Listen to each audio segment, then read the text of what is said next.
Luigi Vampa's Bill of Fare. We awake from every sleep, except the one dreaded by Danglars. He awoke to a Parisian accustomed to silken curtains, walls hung with velvet drapery, and the soft perfume of burning wood, the white smoke of which diffuses itself in graceful curves around the room. The appearance of the whitewashed cell which greeted his eyes on awakening seemed like the continuation of some disagreeable dream. But in such a situation, a single moment suffices to change the strongest doubt into certainty. "Yes, yes," he murmured. "I am in the hands of the brigands of whom Albert de Morcerf spoke." His first idea was to breathe, that he might know whether he was wounded. He borrowed this from Don Quixote, the only book he had ever read, but which he still slightly remembered. "No," he cried, "they have not wounded, but perhaps they have robbed me."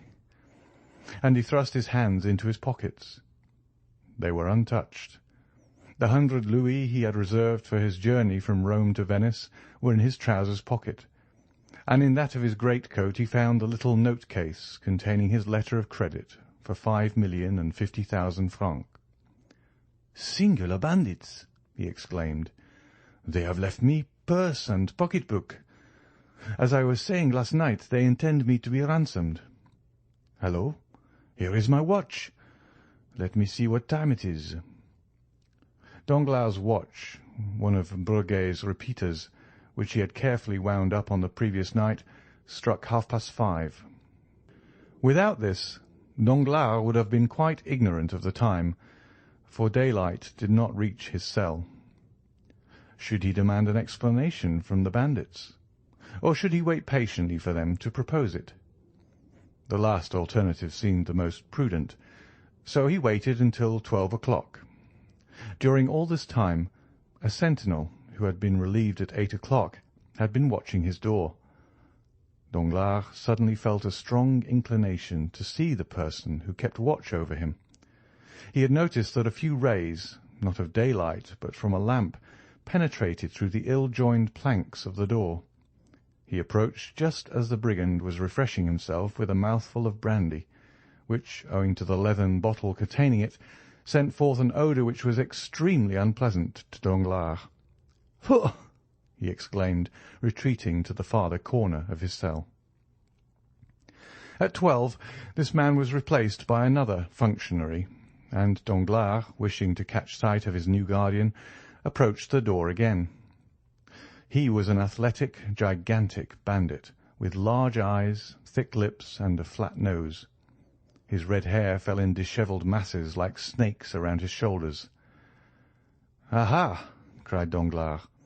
"This fellow is more like an ogre than anything else. However, I am rather too old and tough to be very good eating." We see that Danglars was collected enough to jest. At the same time, as though to disprove the ogreish propensities, the man took some black bread, cheese, and onions from his wallet, which he began devouring voraciously. "May I be hanged," said Danglars, glancing at the bandit's dinner through the crevices of the door. "May I be hanged if I can understand how people can eat such filth." And he withdrew to seat himself upon his goatskin, which reminded him of the smell of the brandy. But the mysteries of nature are incomprehensible, and there are certain invitations contained in even the coarsest food which appeal very irresistibly to a fasting stomach. Danglars felt his own not to be very well supplied just then, and gradually the man appeared less ugly, the bread less black, and the cheese more fresh, while those dreadful vulgar onions recalled to his mind certain sauces and side dishes which his cook prepared in a very superior manner whenever he said, "Monsieur Denisot, let me have a nice little fricassee to-day." He got up and knocked on the door. The bandit raised his head. Danglars knew that he was heard, so he redoubled his blows. "Que cosa?" asked the bandit. "Come, come," said Danglars, tapping his fingers against the door. "I think it is quite time to think of giving me something to eat." but whether he did not understand him, or whether he had received no orders respecting the nourishment of Danglars, the giant, without answering, went on with his dinner. Danglars' feelings were hurt, and not wishing to put himself under obligations to the brute, the banker threw himself down again on his goatskin, and did not breathe another word. 4 hours passed by, and the giant was replaced by another bandit. Danglars, who really began to experience sundry gnawings at the stomach, arose softly again, applied his eye to the crack of the door, and recognized the intelligent countenance of his guide. It was indeed Peppino, who was preparing to mount guard as comfortably as possible by seating himself opposite to the door and placing between his legs an earthen pan containing chickpeas stewed with bacon. Near the pan he also placed a pretty little basket of Velletri grapes and a flask of Orvieto. Peppino was decidedly an epicure. Danglars watched these preparations, and his mouth watered. "Come," he said to himself, "let me try if you will be more tractable than the other." And he tapped gently at the door. "On y va!" coming, exclaimed Peppino, who, from frequenting the house of Signor Pastrini, understood French perfectly in all its idioms. Danglars immediately recognized him as the man who had called out in such a furious manner, "Put in your head!" But this was not the time for recrimination, so he assumed his most agreeable manner, and said with a gracious smile, "Excuse me, sir, but are they not going to give me any dinner?" "Does your Excellency happen to be hungry?"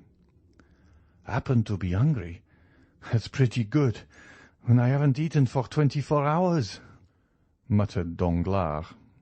Then he added aloud, "Yes, sir, I am hungry, very hungry." "What would your Excellency like?" And Peppino placed his pan on the ground, so that the steam rose directly under the nostrils of Danglars. "Give your orders." "Have you kitchens here?" "Kitchens? Of course, complete ones." "And cooks?" "Excellent." "Well, a fowl, fish, game, it signifies little, so that I eat." "As your Excellency pleases. You mentioned a fowl, I think." "Yes, a fowl." Peppino, turning around, shouted, "A fowl for his Excellency." His voice yet echoed in the archway, when a handsome, graceful, and half-naked young man appeared, bearing a fowl in a silver dish on his head, without the assistance of his hands. "I could almost believe myself at the Café de Paris," murmured Danglars. "Here, your Excellency," said Peppino, taking the fowl from the young bandit and placing it on the worm-eaten table, which, with the stool and the goatskin bed, formed the entire furniture of the cell. Danglars asked for a knife and fork. "Here, Excellency," said Peppino, offering him a little blunt knife and a boxwood fork. Danglars took the knife in one hand and the fork in the other, and was about to cut up the fowl. "Pardon me, Excellency," said Peppino, placing his hand on the banker's shoulder. "People pay here before they eat.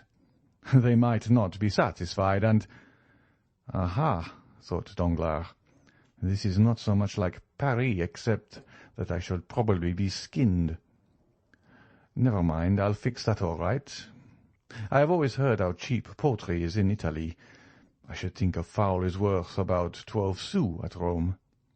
There," he said, throwing a louis down. Peppino picked up the louis, and Danglars again prepared to carve the fowl. "Stay a moment, your Excellency," said Peppino, rising. "You still owe me something." "I said they would skin me," thought Danglars, but resolving to resist the extortion, he said, "Come, how much do I owe you for this fowl?"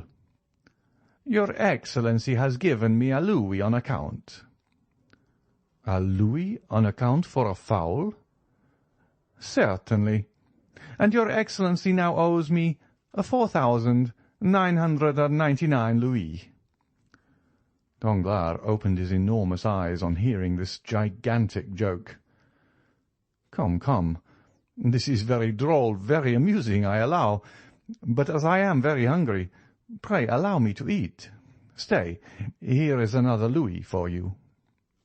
Then that will make only 4,998 louis more, said Peppino, with the same indifference. I shall get them all in time. Oh, as for that, said Danglars, angry at this prolongation of the jest, as for that, you won't get them at all. Go to the devil. You do not know with whom you have to deal. Peppino made a sign, and the youth hastily removed the fowl. Danglars threw himself upon his goatskin, and Peppino, reclosing the door again, began eating his peas and bacon. Though Danglars could not see Peppino, the noise of his teeth allowed no doubt as to his occupation. He was certainly eating, and noisily too, like an ill-bred man. "Brute!" said Danglars. Peppino pretended not to hear him, and without even turning his head continued to eat slowly. Danglars' stomach felt so empty that it seemed as if it would be impossible ever to fill it again. Still, he had patience for another half-hour, which appeared to him like a century. He again arose and went to the door. "Come, sir, do not keep me starving here any longer, but tell me what they want." "Nay, your Excellency, it is you who should tell us what you want.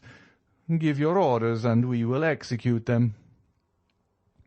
"Then open the door directly." Peppino obeyed. "Now look here, I want something to eat. To eat, do you hear?" "Are you hungry?" "Come, you understand me." "What would your Excellency like to eat?" "A piece of dry bread, since the fowls are beyond all price in this accursed place." "Bread? Very well. Hello there! Some bread," he called. The youth brought a small loaf. "How much?" asked Danglars. 4,998 louis, said Peppino. "You have paid 2 louis in advance." "What? 100,000 francs for a loaf?" 100,000 francs, repeated Peppino. "But you only asked 100,000 francs for a fowl." "We have a fixed price for all our provisions. It signifies nothing whether you eat much or little, whether you have 10 dishes or 1.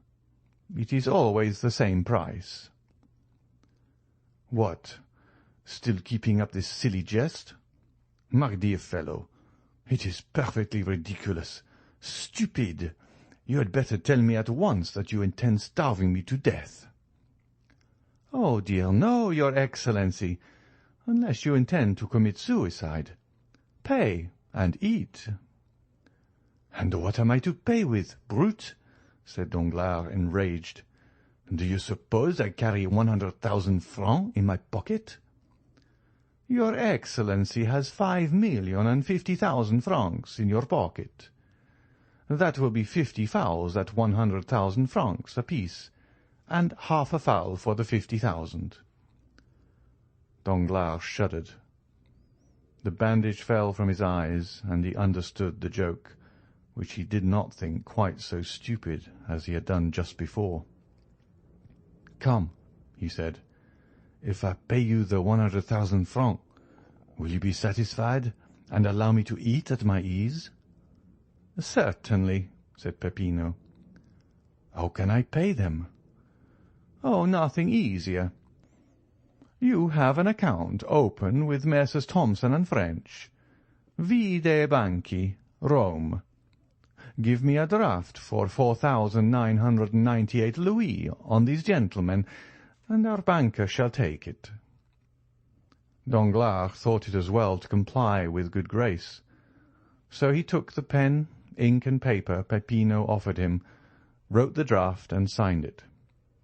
"Here," he said, "here is a draught at sight." "And here is your fowl." Danglars sighed while he carved the fowl. It appeared very thin for the price it had cost. As for Peppino, he examined the paper attentively, put it into his pocket, and continued eating his peas. Chapter 115.